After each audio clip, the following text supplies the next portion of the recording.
All right, welcome back to Conscious Construction. I'm Abby Robbins. And I'm Brandon Hill. And today we are talking about type 4 and spirituality. Yes, type 4, the romantic. What do you call the type 4? You know, we just opened up a huge can of worms. Oh, never mind. Never mind. Skip that question. I think it's good. As I have done more teaching and more coaching and more like learning for myself, the farther and farther away I've gotten from the names. Yes. I have to remind myself, like, what is the monikers or monikers that are used for this one? Yeah. Because I much prefer the number. Yeah. That's more spacious for all that it contains. Exactly. And that's the key, right? Is that it needs to be spacious because it has to contain so much. Yeah. And I've just found, I think maybe especially with type 4, which is also kind of indicating what the type 4 is about and how this episode is going to go, that like whatever word you put on it, there's like a majority of 4s who are like, no, not that word. Like not the that word. individualist. Yeah. The artist. Yeah. Individualist might come close, but only because that means nothing. You're a person. Like, okay, you are an individual. Yeah. Great. But again, just to throw it back, I've been, like I said, in the last teaching episode we did, I've been doing this training with Mario Sikora, and one of his kind of main tenets is like, the more you say about the type, the less accurate it becomes. Ooh. And so I feel like that statement really speaks to my experience as a teacher and as a coach and as an Enneagram practitioner as well, that like, you start to add too many words onto the description of the type structure or whatever. It starts to, you're going to miss people that way. Yes. And it's a necessary evil, maybe part of the process of getting started. Yeah. And that is, I love that so much that I'm already saying that's probably going to become a theme of our conversation right now. More you, because I could see that with the 4 too, the more you, I'm this and I'm this and I'm unique in this way, the less accurate it becomes. Yeah. Yeah. About yourself, about who you are. I don't know. So I could see that being a theme here. Yes. Even it's for so the 4. Good. Yeah. Well, and it almost especially for the 4, yes. because what they are working with, right? So like to use some more of Sikora's language, in the 9 episode, we talked about the striving to feel peaceful. Yeah. For the 4, it's the striving to feel unique, right? So that is really what the 4 is trying to do is feel unique. And we're shifting gears really hard from this like 9 undifferentiated, like go with the flow, I am everything, to the 4 hyper differentiated to the extent that it's an issue, right? We really bounced, at least in this one, 9s and 4s have a lot of similarities, but in this one aspect of their types, they're kind of polar opposites, right? So they're striving to feel unique, which then it limits them in a lot of ways. And it, for the type structure, it can tend to cut them off from community and relationship, right? I'm not this, I'm not that, I'm not that, I'm not that. And they're really trying to establish themselves as unique. But then what happens through the process of this like overdoing of their type is then they just become disconnected. Mm-hmm. Yeah. So when we're talking about spirituality and thinking about the kind of aspect of spirituality that is about connecting and reconnecting to both to ourselves. So I think the 4 can do that really well, where we were talking about the 9 as kind of forgetting themselves so they don't have a self to connect from. The 4 is too good at like, I'm not this, I'm not this, I am this, I'm unique in this way, I'm special in this way. But can go so far as to disconnect. Yeah. So in there, and I'm curious, the 4 is in many ways an enigma to me. I have maybe 1 or 2 4s in my life, but they're kind of interesting to me. I don't quite feel like I can understand the striving to be unique. With other types, I can kind of understand, maybe you're striving for peace as a 9. And so I could kind of see what you're getting out of that. For striving for uniqueness, what does the 4 going for there? What is because here's one way that I could, tell me if this is accurate, is almost this paradoxical, I'm striving for uniqueness so that I will have love, so that I will have connection, so that I won't be abandoned, so that I'll have value. Yeah. But in this, like, almost, let me be unique so that I have value, so that people will want to be around me or love me. Mm-hmm. There's almost this disconnecting. I'm so unique. I'm so special. I'm so maybe different from you. That there's almost this interesting That's really, there. So there are kind of two things happening. And I think that's a big chunk of it, right? Like, I need to be unique so that I have value and that I'm cared for and that I'm loved and that right? Like, and that's kind of what's happening on the surface for most, or maybe like subsurface. Yeah. But I think, and I'll check in with my wife and see what she thinks, but at least with the 4s that I've worked with and, that I'm in relationship with, there's something about if I'm not unique, then do I exist? Right? Yeah. So there's something. It's interesting. Even the word exist means to stand out. Yeah.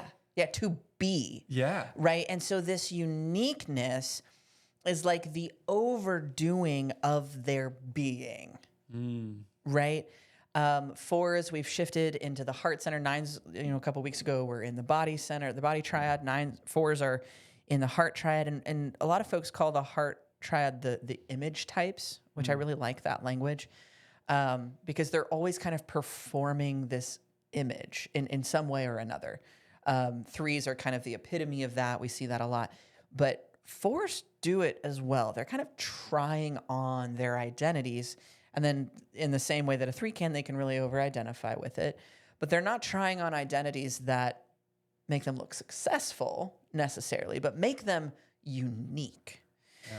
And there's something that I've kind of intuited in working with 4s and being in relationship with 4s that's, yes, they're doing this in order to feel loved and cared for and admired and all of these like good things that we all want on some level. But just like if we were to go around the circle, there's something more core happening.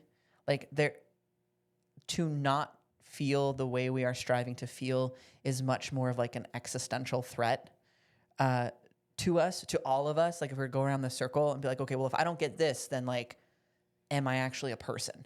Do I actually exist? Am I real? Can I trust myself? Get like much more existential than just I'm doing this to be loved. Although I think for the 9, we see that is a little existential. Like, if I'm not loved, then I don't exist. But for the 4, it's really like, if I'm not unique, if I don't stand out, if I'm not differentiated, I'm nothing, right? Like, I don't exist. And I think that that's more at the core of what's happening here. So if you're a 4, let us know. Drop us down in the comments. And they're all going to be like, no, that's not it. You don't understand. You don't understand me. Yeah. You don't understand at all. Okay, cool. I love you, 4s. So I think it's more that. Like, I think this striving to unique is more about this like existential question than it is just about love and belonging and all of these things. Although those also play a part in it. Okay, so at some level, there's probably this is how I get what I need. But also at maybe a deeper level, this is how I even feel like I'm here, I exist. Which is a foundational need, right? Like, if you don't really know that you exist, how could you know anything else about yourself? It is very interesting jumping from 9 to 4. It is. 9s have that kind of turned all the way down. Yeah.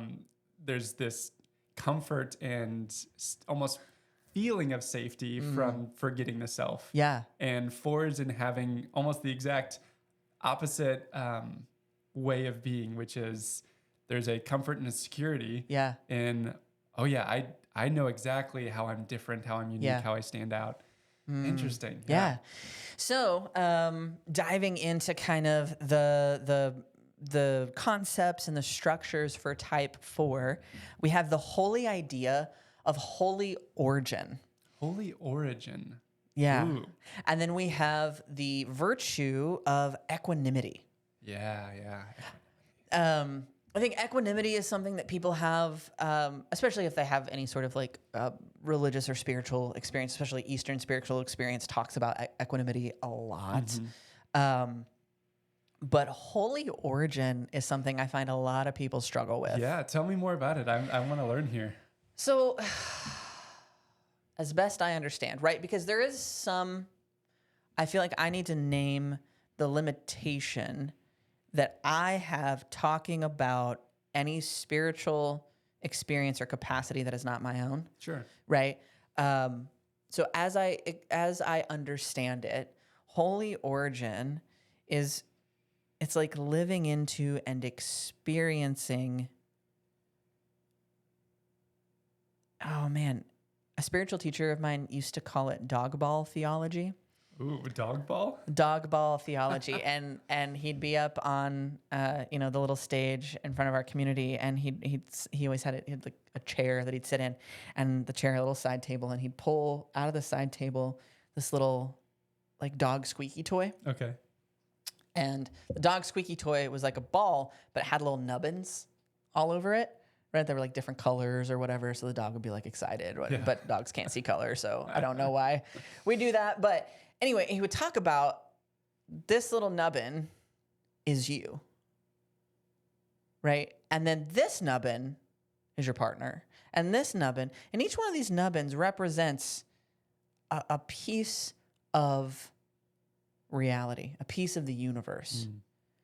But every little nubbin is part of this ball. Yeah. And that, to me, is the best description of holy origin that I could probably come up with. Right? Because it's like there is a way in which, yes, we are individual and we are our own little nubbin. And you can kind of see clearly where the nubbin starts and the ball stops. But it's also this whole ball is the thing. Yeah. And that you could point to this nubbin, and you are pointing at the nubbin, but you're also pointing at the ball. Yeah. Right? And this is kind of the idea behind holy origin. And you can see really clearly how this idea of holy origin, this idea that we are the nubbin of this ball, right? We are this thing we're coming out of. We originate from this ball. Yeah. That like how counter that is to this striving to feel unique. Yeah. Almost so unique that we are separate from the ball, or that the 4 is separate from the. But the 4 is not. Right? Like just like every single piece of matter in the universe, we're all connected. Yeah. It makes me think about your interview and conversation for the type 4. She said something, hopefully I get this right, but she said something like, to realize that I'm not special and I am special. And to be able to hold that reminds me of this idea of holy origin, where it's like, I am this nubbin. Yeah. I love that we're talking about holy origin and a squeaky dog toy. Yeah. So good. I mean, it works. It does work. But to realize I am special. I am the red nubbin that is sticking out over here. That is special, unique, and differentiated from other aspects of the ball. But I'm also, in her language, not special. Like I am also the ball just like you are. Yeah. Yeah. I often tell my wife, yeah, you're special just like everyone else. Which that doesn't always go over well. My wife is a 4, for people who didn't catch on to that. It's this like, and I think it immediately goes back to, kind of how we were talking about in the 9 teaching episode, that there's always kind of this, the push-pull, right? There's always this yes and this no, right? And the spiritual experience actually allows us to bring both of those together, right? So holy origin allows us to see the nubbin and the ball and hold them all together as one dog toy. Yeah. Right. Yeah. Right. So we're moving through that law of three again of like, okay, here's the nubbin. That is a distinct thing. We can point to that exists. That is the yes, you are a nubbin. Yeah. And then the no of like, you're not a nubbin, you're a ball. Mm-hmm. Right. And then the transcendent include is like, oh, you're all of it. Yeah. Right. And I love this idea of holy origin because I think it's powerful for everyone. Like as we go around the circle, you're going to see the holy ideas are powerful for everyone, but it has it packs a particular punch for that type. Yes. And I think there is something really profound for a type 4 living into that space. Yeah. Right. And it's powerful to think about. Like it's not a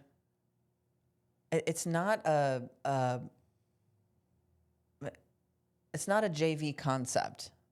I wonder what that's like for that experience where you're so existentially driven to stand out from, to exist, to almost exist so much that you are separate.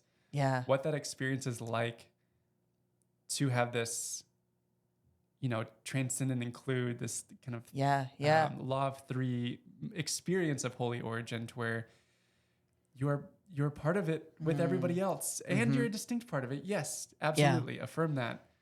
But you don't fully stand out. You're a part of this thing, along with everyone else. You are from the same origin. You are, I wonder what that experience is like, because I obviously at some level to the ego or the type, it's confronting. Yeah, absolutely, 100%.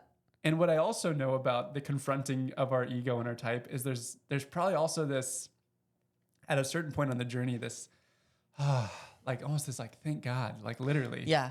Thank the divine for like, I don't know what that comes across as. I don't have to constantly feel like I exist through my uniqueness, through my specialness, the difficult confrontation of that and the salvation that's found in that. Yeah. Well, we talked about it a little bit in the 9, and I think it's very clear here too that there's something about the energy that's expended in trying to be the cheap imitation. Yeah. Right?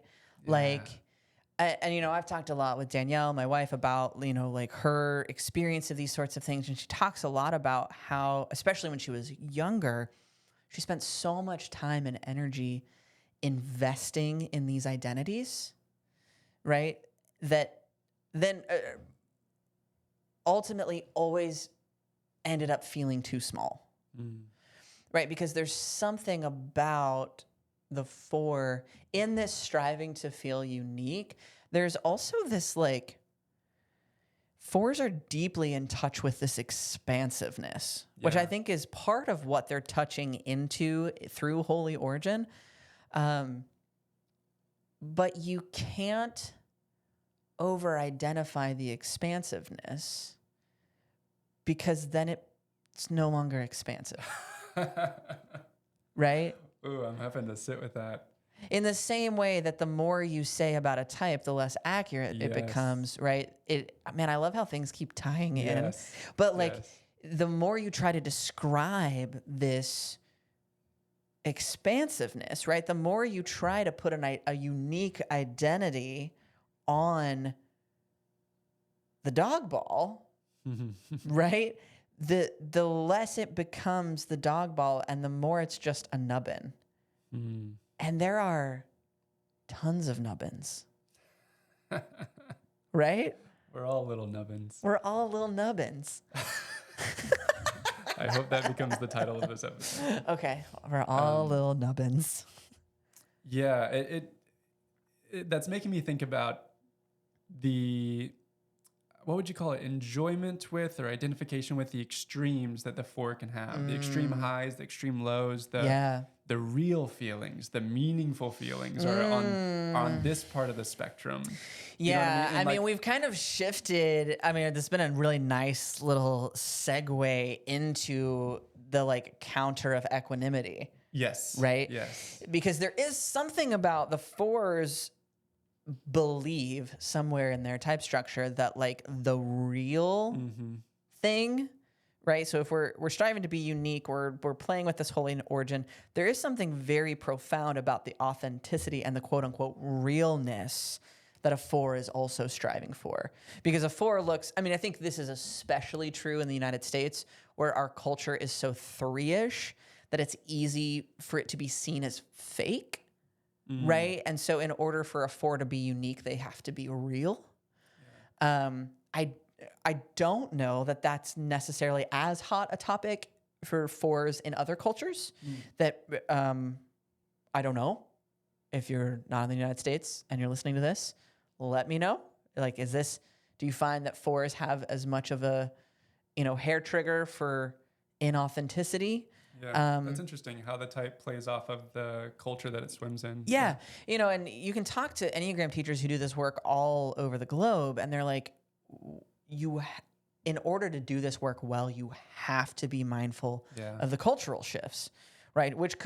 We could from here go down a very deep rabbit hole about how the tools we develop and the skills we develop in the Enneagram should not stop with the Enneagram. But we'll put a pin in that, and we'll come back to that later, because here we're talking about type 4. But this idea of like the realness, right?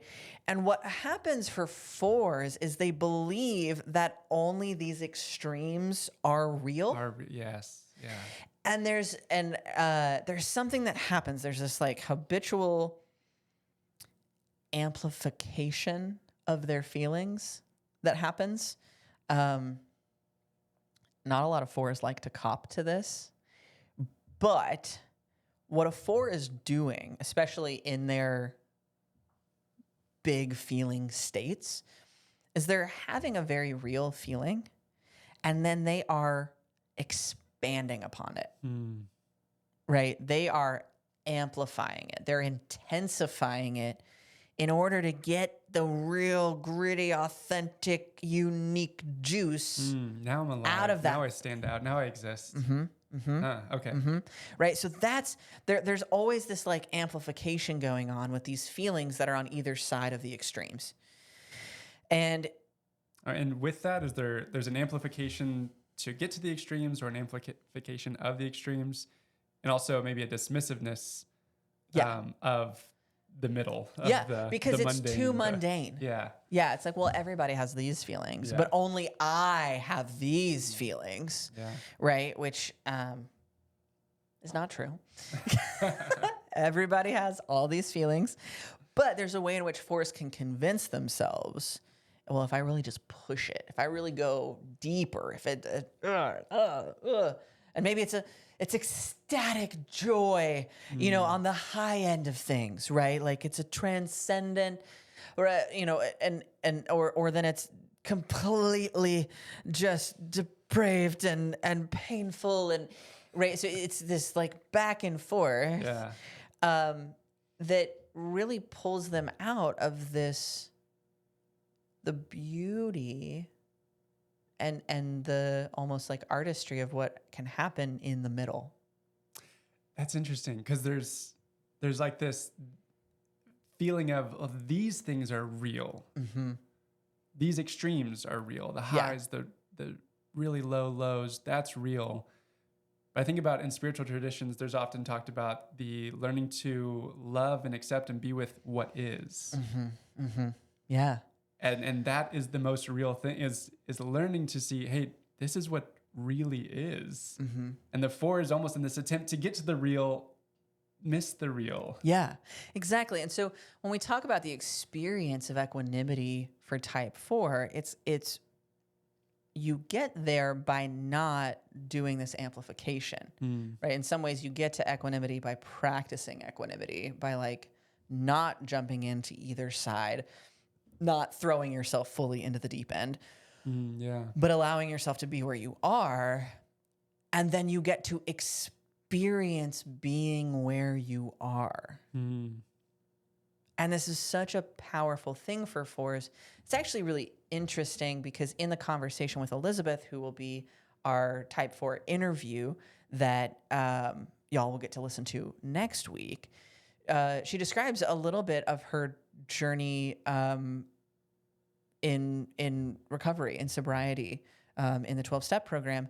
And one of the things that she says is, I have to be really careful to not do anything that's going to change what is, essentially. That I'm not being with what is, whether it's Netflix, whether it's drinking, whether it's something that ejects me from actually just being with this is what's going on right now. Because there's a way in which, as fours are amplifying these feelings, right, that they're experiencing, there's also a way in which they can manufacture them through things like Netflix or whatever. And I say fours do this, and fours do this so much to the extent that it's a problem, but we all have the capacity to do this, right? We all have the capacity to amplify our feelings when we get into a whatever, right? Like that, the issues of the types are all of our issues.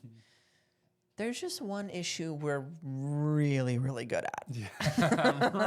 Like I'm a pro at this one. That's good. And so there's like something about this amplification and manufacturing of these emotional experiences that help you to feel more real, more unique, more like you are this thing, that actually pull you out of what's really happening. Yeah. It's so interesting. It's like, this is what's real in order to bypass what's real. Yeah. If I can just turn it up to this level, it'll feel meaningful, but actually what's really meaningful is just being with what is. Okay, tell me if this is anecdotal or if you've noticed this too, or maybe it's a thing that the Enneagram community has named. The more than half of the fours that I know have been through some sort of addiction and recovery. Is that a pattern that is more true for fours? And if so, what's interesting for me in that is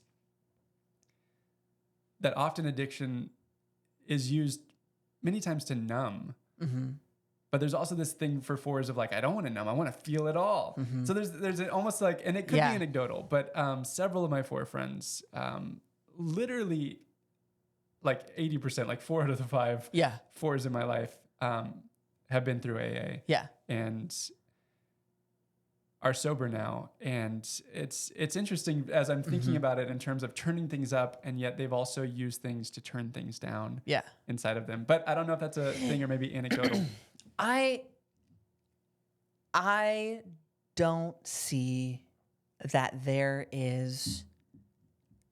I don't see that there is a correlation between type and who shows up in an AA meeting or any 12-step program meeting.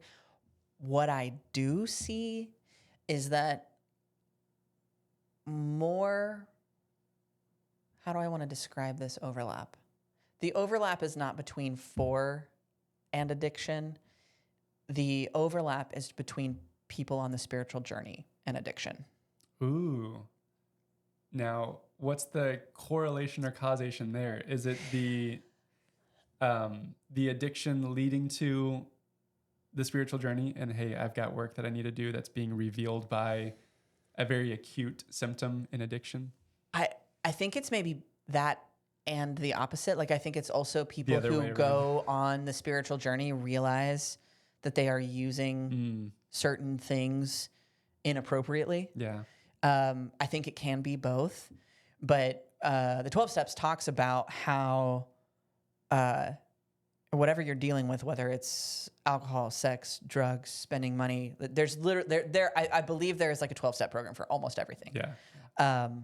Which is cool. But what they say is like, whatever problem it is, it's a spiritual problem with a spiritual solution. So the 12-step program in and of itself is a spiritual journey. Yeah. However you want to define that. Sure. But it is really interesting because there's something about when we dive into this work in a really like earnest way, we get really clear on, this is a thing that I do as a problem. And it may be directly type related and it may not be, right? People of all types can be alcoholics. They can be addicted to sex and love. They could be addicted to whatever, right? Like there's a laundry list, and it's not really type specific. Yeah. I have not seen a type correlation, and I've worked with a lot of people in 12-step programs, and it's very like, oh, okay. But I think there is something about the way that 12-step programs operate that is inherently spiritual and draws people who have a spiritual experience, and people who are in those programs, even if they haven't had a spiritual experience, will have a spiritual experience. Yeah. And man, I've been doing a lot of like work and research around this, and I'm personally convinced that like me myself as a Enneagram coach, right? Sometimes my work kind of leans towards like spiritual direction as a yoga therapist, all these things. I wouldn't have a job if everyone were in a 12-step program. Like, yeah, it takes care of it. Yeah, wow. It's like in it. So it's very interesting. That's also kind of another side note, but there is something about 4s using things to amplify or numb. And to some extent, we all do that, right? We're all leveraging something so that we feel the way we want to feel instead of feeling the way we feel. Yeah. That's interesting. Yeah, there's amplifying to feel something other than what's real and actually being present to what's going on. And then there's numbing, and they're kind of two different ways of avoiding. Yeah. And the 4 often doing it through amplification. Yeah, interesting. And it makes me think about in Elizabeth's interview, I wonder if this is a common thing with 4s. She mentioned meditation being a huge practice for her. Yeah. In having a different relationship with her feelings, her thoughts, being able to notice them rather than identify with them. Yeah. Because it seems like the 4 kind of loves to like, I am this feeling. I find myself through amplifying and feeling the extremes here. But for the 4, maybe there's some sort of journey there of, I have this feeling. Yeah. But I'm not this feeling.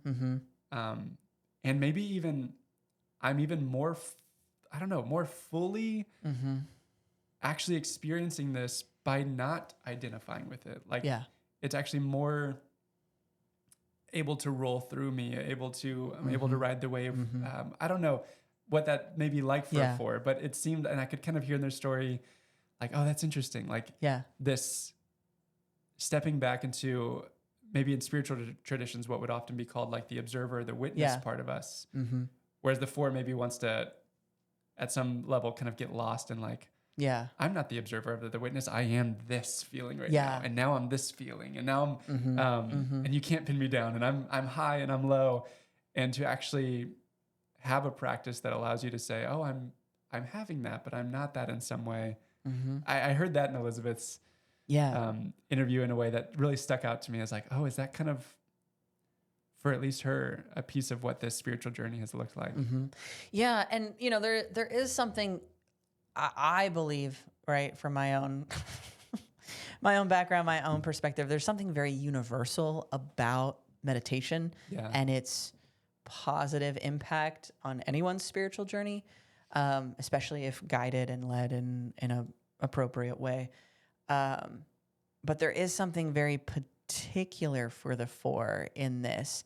And I like, as you're describing this, like, oh, I'm in meditation and I'm grabbing onto the feeling and I am that feeling and I'm out here, but then I come back to this inner witness. Like, it reminds me so much of like through practicing equanimity, of allowing things to be what they are and come through in this practice of meditation. It's like, oh, that stepping back and experiencing yourself as the witness, that is holy origin. Interesting. Right? That like, I'm not these fleeting little things that come across the screen, but I am part of something bigger. And there's a way in which humanity is kind of caught between these two things, right? The extremes of, how we talked about in the last, teaching episode about hyper-individualization. Woo. And then being lost